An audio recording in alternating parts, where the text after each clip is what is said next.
If you have someone in your life that's always talking about cars and you never know what they're talking about, this video is for you. This is an engine block. It's a big block of steel that makes up most of the engine. It has holes in it, and those holes are cylindrical in shape. This one has 6 holes. That means it's a 6-cylinder.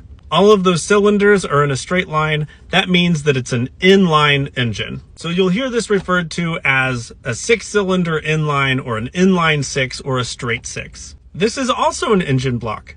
It also has 6 cylinders, but these ones aren't in a straight line. These ones make a V shape. So this is a V6. A V6 is a pretty standard engine. A V8 is going to be for a very powerful vehicle. The inline 6 doesn't vibrate as much, so it tends to be for a smoother ride on higher end sporty vehicles, as opposed to our Prius, which has an inline 4-cylinder, which is a much less powerful engine. There are other engine shapes, but these are the 2 most common. Those cylinder holes essentially work like one of these, that they have a plunger that goes in and out, and that plunger is called a piston. The vehicle uses gasoline to cause tiny explosions that make that piston go in and out, and the engine converts that back and forth motion to a spinning motion. The engine spins all kinds of things, mainly the tires, but there are a lot of other things that it spins using what's called a serpentine belt. It's called that because it kind of goes through the engine compartment like a snake. If you ever have a vehicle and it starts making that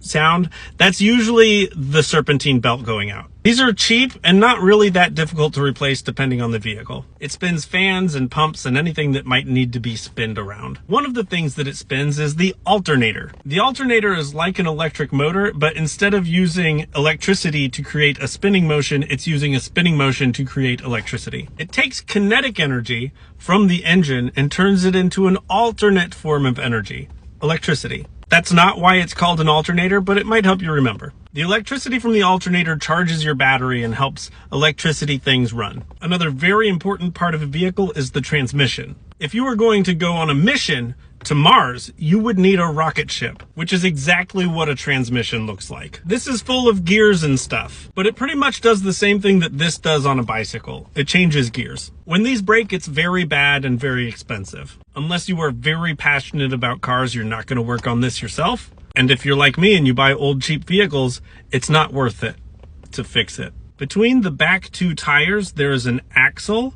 And in the middle of that axle, there is this thing. That is called the rear differential. When a vehicle goes around a turn, the 2 back tires need to spin at different speeds. This has gears in it that allows them to do that. The differential, different speeds. That thing is full of lubricant. And the number 1 problem that it has is that it will leak and then it needs to be fixed. Now the front tires are held on by a bunch of rods and stuff. These have various names like control arm and tie rod and anti-roll bar and ball joint. Any kind of bar or joint or rod is probably one of these parts. These are what connect the front wheels to the car. They suspend the car in the front, so they're called the front suspension. So if you hear someone talk about rebuilding the front suspension, this is what they're talking about. When we look at the bottom of a car, we have the engine compartment in the front, and then we have these pipes that go along the undercarriage and come out the back. The engine creates bad, toxic air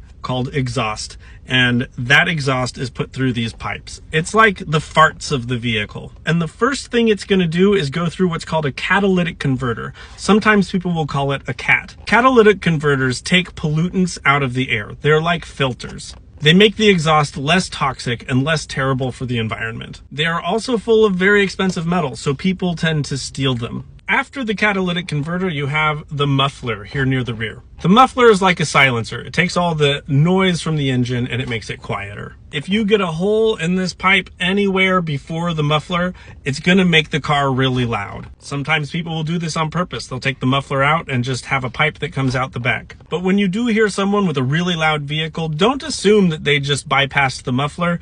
They might have had their catalytic converter stolen, and that sucks. And another thing you might hear car people talk about is chasing gremlins or chasing ghosts. That means there is an electrical problem in the car, but they can't figure out what it is. Vehicles have wires going everywhere. And any one of those wires becoming severed or coming loose can cause all kinds of problems in the car. Sometimes finding which wire has the problem is very time consuming. So those little electrical glitches are called gremlins or ghosts. So if you have a friend who is chasing gremlins in their vehicle, they're having a bad day. It's really frustrating. When other parts break, like, you know what the problem is, but that sucks. So hopefully this helps you understand a little bit more about what's going on in your vehicle.